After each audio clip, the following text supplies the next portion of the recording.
Hello saint Teresa's convent അല്ലേ? അതെ. അതെ, കഴിഞ്ഞ ദിവസം അവിടുന്ന് ഒളിച്ചോടിപ്പോയ അന്നാന്ന് പറഞ്ഞ പെൺകുട്ടി തിരിച്ചു വന്നോ? ഇല്ലല്ലോ. നിങ്ങളാരാ? ഞാൻ കുട്ടിയുടെ കൂടെ ഒളിച്ചോടിപ്പോയ ആളാ. അല്ല, ഒളിച്ചോടി പോണെന്ന് ആഗ്രഹിച്ച ഒരു കാതലൻ. കാതലനോ? നിനക്കൊന്നും അമ്മയും പെങ്ങന്മാരില്ലേടാ? അമ്മയ്ക്ക് അച്ഛനുണ്ട്, പെങ്ങക്ക് അളിയനുണ്ട്, എനിക്ക് ആരുമില്ല.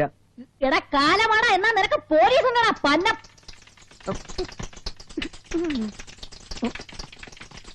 ശരി, വിശേഷങ്ങൾ അറിയിക്കണേ.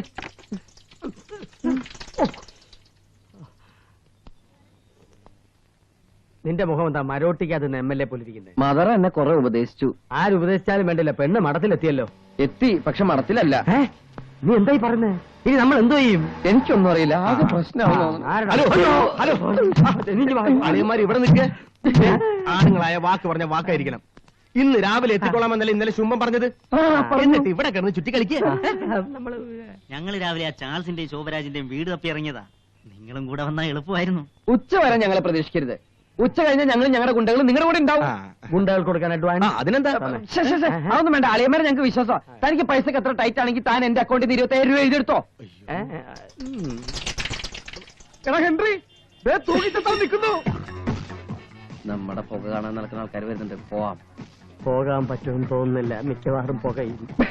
അപ്പൊ നമുക്ക് ഉച്ചയ്ക്ക് കാണാം. ഞങ്ങൾ വിടാം. വേണ്ട, ഞങ്ങൾ നടന്നോളാം. Exercise body bill.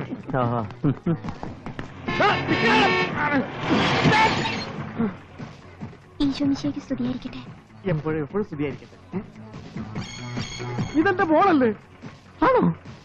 എന്റെ കർത്താവേ, എന്റെ മോള് പോയി, എന്റെ കാശ് പോയി, അവള് കന്യാസ്ത്രീയായി. എനിക്ക് അവന്മാരെ ഡെഡ് ബോഡി വേണം. പോയി പിടിച്ചിട്ട് വേണം സ്വീകരിച്ചേണ്ടി. അവന്മാരെവിടെ പോയി? ആര്? ഇവിടെ നിന്നവന്മാര്. അവര് നടക്കാൻ പോയി. പോയി പിടിച്ചിട്ട് വേണേ. നിന്റെ അമ്പായിയപ്പനെ.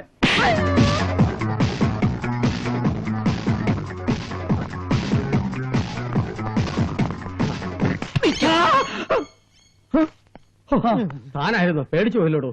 ഇനി പേടിക്കാൻ കിടക്കുന്നതേ ഉള്ളൂ. സൂസൈഡ് പോയിന്റിൽ നിന്ന് ഒരു ശവം പോലീസ് പൊക്കിയെടുത്തു. എടുക്കട്ടെ, അതല്ലേ പോലീസിന്റെ പണി.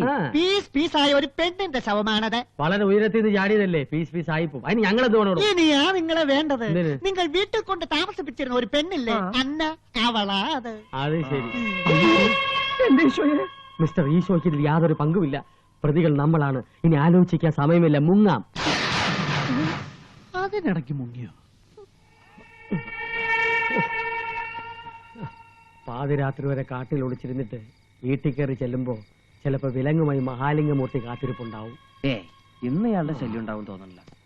പോസ്റ്റ്മോർട്ടം ഡെഡ് ബോഡി കൈമാറ്റം ഒക്കെ ആയിട്ട് ഇന്നങ്ങോട്ട് പോകും. നാളെ വിളിക്കുന്നതിന് മുമ്പ് നമുക്ക് മുങ്ങണം. ഇനി ആജീവനാന്തകാലം മുങ്ങല് തന്നെയാണ് നമ്മുടെ വിധി. അന്നയുടെ ഡെഡ് ബോഡിയിൽ നിന്ന് കാണാൻ പോവായിരുന്നു. മോശമായിപ്പോയില്ലേ? മോശമായി പോയി. അങ്ങോട്ട് ചെല്ല്, എല്ലാവരും കൂടി നിന്നെ ഡെഡ് ബോഡി ആക്കും. ഒരു കണക്കിന് അന്നയുടെ മരണത്തിന് ഉത്തരവാദി ഞാനാണല്ലേ ശോഭരാജ്? ചാൾസ്, നീ എങ്ങനെ പറയരുത്. ഒരു കണക്കിലല്ല, എല്ലാ കണക്കിലും നീ തന്നെയാണ് അവളെ കൊന്നത്. താൻ പിലാത്തോസിനെ പോലെ കൈ കഴുകല്ലോ. ഞാൻ കൈ മാത്രമല്ല, മേലും കഴുകാൻ പോവാ. വിതച്ചവൻ കൊയ്യും, കൊന്നവൻ തൂങ്ങും. നീ ധൈര്യം കൈവിടിയരുത് കേട്ടോ. നീ എങ്ങനെ മിക്കവാറും കാണില്ല. നീ കൈവിട്, താക്കോലെടുക്കട്ടെ. പണ്ടാരം തുറക്കുന്നില്ലല്ലോ. താൻ എന്തേ കിടന്ന് കാണിക്കണേ? സ്വന്തം പൂട്ട് പോലും തുറക്കാൻ അറിയാൻ പാടില്ലാത്ത താനൊക്കെ എന്ത് കള്ളനാടോ? വെറുതെ എന്നെ പിടിക്കരുത് പോലീസ്, എന്നൊന്നും ചെയ്യരുത്. ഞാനൊരു പാവ, എല്ലാത്തിനും കാരണക്കാരി മഹാലിംഗ സാർ. ഞാൻ പ്രേതവും പിശാചൊന്നും അല്ല. നിങ്ങൾ എന്നെ പ്രേതമാക്കാതിരുന്നാ മതി. എന്താ ഇത്? ശരിയാ, പ്രേതമായിട്ടില്ല. കർത്താവേ, ഒന്നും സംഭവിച്ചില്ലല്ലോ. ഞാൻ വല്ലാണ്ട് പേടിച്ചുപോയി. ഞാൻ കാല് പിടിച്ച് പറഞ്ഞതല്ലേ എന്നെ മരത്തിൽ കൊണ്ട് വിടരുതെന്ന്. ഇനിയെങ്കിലും എന്നെ കൈവിടരുതേ ചാൾസ്. ഇനി എന്നെ ഇവിടെ നിന്ന് പറഞ്ഞേക്കരുതെന്ന് പറയൂ ശോഭരാജ്. ഏതായാലും കൊലക്കേസിൽ നിന്ന് ഒഴിവായി. ഇനി പോലീസിന് നെറികേടന്മാർക്ക് പിടികൊടുക്കാതിരിക്കണം. അന്നയും കൂട്ടി നമുക്ക് മറ്റൊരു താവളത്തിലേക്ക് പോകാം. അതാണ് ബുദ്ധി, അതേ ഉള്ളു വഴിയും. അന്ന, എനിക്ക് നല്ല ക്ഷീണമുണ്ടല്ലേ? കാപ്പി കുടിക്കാം, ചായ. ഇതേതാ ഈ വീട്? ഇത് പിന്നെ എന്റെ ഡാഡിയുടെ കൊച്ചച്ഛന്റെ അനിയന്റെ ഇളയച്ഛന്റെ അമ്മായച്ഛൻ എനിക്ക് സമ്മാനമായിട്ട് തന്നതാ. നമ്മളിപ്പോ വനവാസത്തിലല്ലേ? വനവാസോ? അതെ, ശ്രീരാമനും സീതയും പോലെ. ഓ അങ്ങനെ. എല്ലാ മതത്തിനെ കുറിച്ച് നല്ല വിവരമാണല്ലോ. പിന്നെ ശ്രീരാമനെയും സീതയും കുറിച്ച് ആർക്കാ അറിയാത്തത്? നമ്മളിപ്പോ അവരെ പോലെയല്ലേ? പക്ഷെ ലക്ഷ്മണന് വരെ നമ്മുടെ കൂടെ ഉള്ളത് ഹനുമാനാ. ഹനുമാൻ ഇഡലി വാങ്ങിക്കാൻ പോയിരിക്കുക.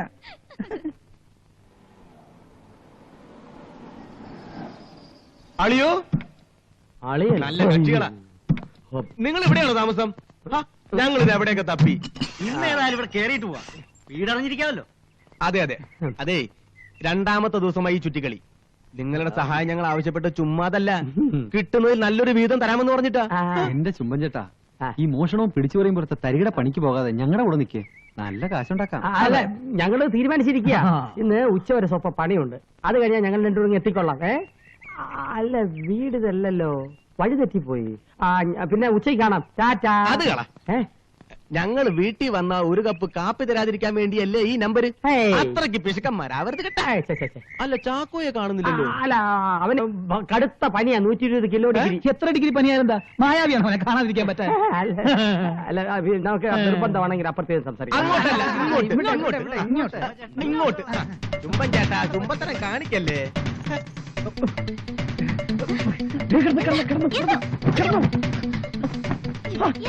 ഈ 120 ഡിഗ്രി പനി എന്നൊക്കെ ആദ്യമായിട്ട് കേൾക്കുക. ഇനി ചാക്കോ ചത്തു കാണും. പനി പനി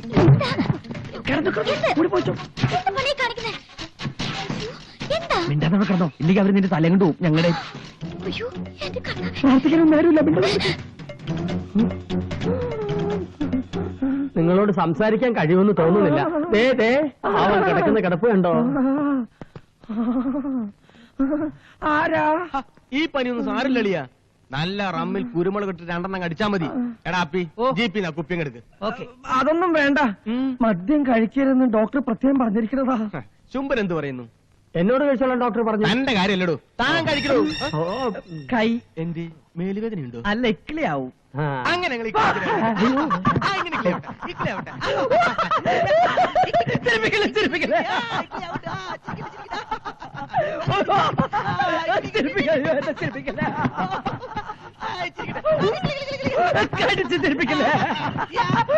അയ്യോ, 120 ഡിഗ്രിക്കാരൻ, അത് ടൈഫോയിഡ് പിടിച്ചവന്. ഇക്കളിയാക്കരുത്, ഹാർട്ട് അറ്റാക്ക് ഒരാൾക്കും വരില്ല. ഇയാൾ ചുമ്മാ വരട്ടാതെ.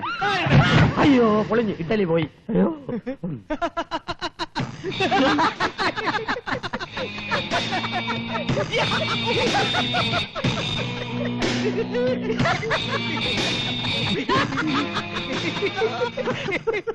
ഇപ്പൊ മനസ്സിലായി, ഇത് അറ്റാക്ക് അല്ല, അറ്റാച്ച്മെന്റ് ആണെന്ന്. അയ്യനതങ്ങ് നേരത്തെ പറഞ്ഞ പോരായിരുന്നു. ഒരു പെണ്ണിനെയും തപ്പിയെടുത്ത് കമ്പിളിപ്പതപ്പിനകത്ത് ചുരുണ്ടുകൂടുന്നത് കൊടൈക്കനാലിലൊരു സുഖം തന്നെയാണ്. ആട്ടെ, ഏതായി പീസ്?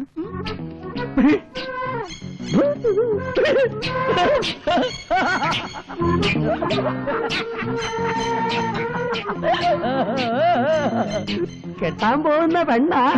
അങ്ങനെയൊന്നുമില്ല. അങ്ങനെയൊന്നുണ്ട്. കൺഗ്രാജുലേഷൻസ്. ആയിക്കോട്ടെ. അന്നയും ചാൾസിനെയും തപ്പിത്തരാന്നും പറഞ്ഞ് ഞങ്ങളെടുത്ത് അഡ്വാൻസും വാങ്ങിച്ച് ഇവിടെ കമ്പിളിക്കടിയും മുങ്ങി തപ്പിക്കൊണ്ടിരിക്കുന്നത് വെറുകേടാണ്. ആ, ഒരു കാര്യം പറയാൻ വിട്ടുപോയി. ഞങ്ങൾ ഇന്നലെ അവന്മാരുടെ വീട് തപ്പിയെടുത്തു. ഡോബിക്കാനെ കരികില്ല, പക്ഷെ അവന്മാരവിടെ ഇല്ലായിരുന്നു. ഇന്ന് രാത്രി ഉറക്കം വിളിച്ചിട്ടാണെങ്കിലും അവരെ പൊക്കും. എന്താ, നിങ്ങളും വരുന്നോ? ഇല്ല, ഇവിടെ ഒന്ന് വീട്ടിൽ കൊണ്ടാക്കിയിട്ട് നാളെ ഞങ്ങൾ കൂടിക്കോളാം. ഞങ്ങള് വരേണ്ട കാര്യമൊന്നുമില്ല, ഇവിടെ ഇരുന്നാ മതി. സംഗതി നടത്തി തരാം. പക്ഷെ കാശിന്റെ കാര്യം ഓക്കെ ആണല്ലോ? അതിലെന്താ എത്ര സംശയം? നിറയുടെമാർക്ക് ഒറ്റ അച്ഛനേ ഉള്ളൂ. അതേ പാടുള്ളൂ. ഒരുപാട് അച്ഛന്മാരായാലും സെമിനാരി സെമിനാരിയില്ലേ, മഠത്തില് ആൻസി മാതാവ് ഭയങ്കര കള്ളിയാ. മഠത്തില് 12ാം നമ്പർ മുറിയിൽ അന്നയുണ്ട്. നിങ്ങൾ പറയുന്നത് സത്യമാണോ? ഈ ശോഭരാജിനെ കുറിച്ച് എന്ത് വിചാരിച്ചു? ശോഭരാജ് ഭയങ്കര കള്ളനാ. പക്ഷെ ചാൾസ് അവനോട് പറഞ്ഞു, ചാൾസാണ് ഭയങ്കര പ്രശ്നക്കാരൻ. ആണോ? അന്നയെ കിട്ടിയാ പിന്നെ അവന്മാരെ ഞങ്ങൾക്ക് വേണ്ടെന്ന്. അയ്യോ, എന്താ ഇത്? എന്തിന്? എടോ ശുംഭ, താൻ എന്റെ ദൈവമല്ലേ. ഇനി സമയം കളയണ്ട, വേഗം പോകാം. ബോസിന്റെ കയ്യിൽ എന്നെ ഏൽപ്പിച്ചാൽ നിങ്ങളുടെ പണം ഉറപ്പ്. Come on, follow me.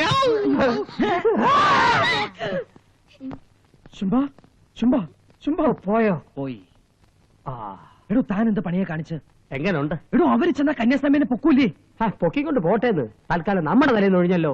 ഇത്രയും മണ്ടന്മാരായ ഗുണ്ടകളെ ഞാൻ എന്റെ ജീവിതത്തിൽ ആദ്യമായിട്ടാണ് കാണുന്നത്. യവന്മാരെ ഇങ്ങോട്ട് പറഞ്ഞു വിട്ടാ ബോസിനെ അളിയന്മാരെ യാത്രയാക്കാൻ വരുന്നില്ലേ? പിന്നെ ഞാൻ വരണോ? 12 നമ്പർ റൂമിൽ അന്നയാണെന്ന് നമ്മൾ എങ്ങനെ തിരിച്ചറിയും ബോസ്? ഛേ, ബോസ് അന്ന് അവളുടെ ഫോട്ടോ തന്നതാ, അത് മിസ്സാവുകയും ചെയ്തു. അവളുടെ മുഖത്ത് ഓർമ്മ വരുന്നതേ ഇല്ലല്ലോ.